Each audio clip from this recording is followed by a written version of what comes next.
This is an ultrasound examination of a transplanted kidney.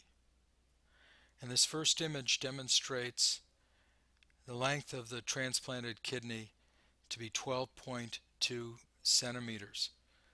The echogenicity of this kidney appears to be too bright. This is an image of the renal artery in grayscale. And here's the renal artery at its origin in the iliac artery. The peak systolic velocity is 175 centimeters per second. This is normal for a transplanted artery velocity. This demonstrates the origin of the renal artery and the iliac artery.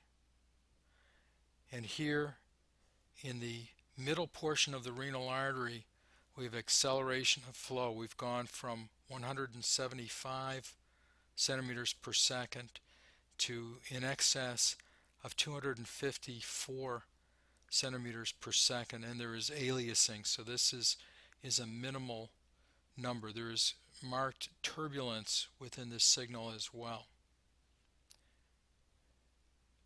This is one more example. Again, turbulence. We actually have a bruit here, tissue bruit, and this is a highly abnormal post-stenotic signal. This is a look at the vessel distally, and we have a velocity of 288 centimeters per second. This is too high, and this is clearly an abnormal signal. This demonstrates again an image of the iliac artery. Here's the renal artery at the anastomosis. In the medullary portion of the kidney, we have a waveform that appears to be dampened. There is some slantings or parvus tardus indicated here, and our peak systolic velocity is only 24 centimeters per second. Although the absolute velocity doesn't help us much, we don't have a Doppler angle set on this, and with a small vessel it might not be very meaningful. However, the resistive index is over 0.7. It's 0.72, and while this is just slightly over our upper normal range, it is abnormal.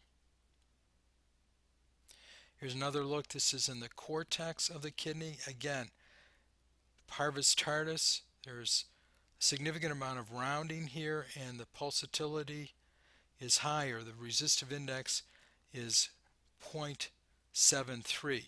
Again, over the normal limit. Another image of the iliac renal artery, and now a Doppler of the iliac artery. The iliac artery appears to be normal. It has a good spectral window, high resistance flow, and a velocity of 131 centimeters per second, which is normal for this vessel. So the disease is in the renal artery near the distal portion.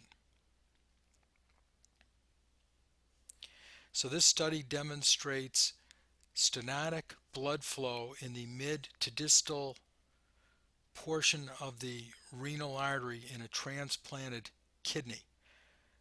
The supply vessel, the iliac artery, is normal in its Doppler appearance. The evidence of stenosis is supported by the presence of parvus tardus and higher than normal resistive indices in the small vessels of the transplanted kidney.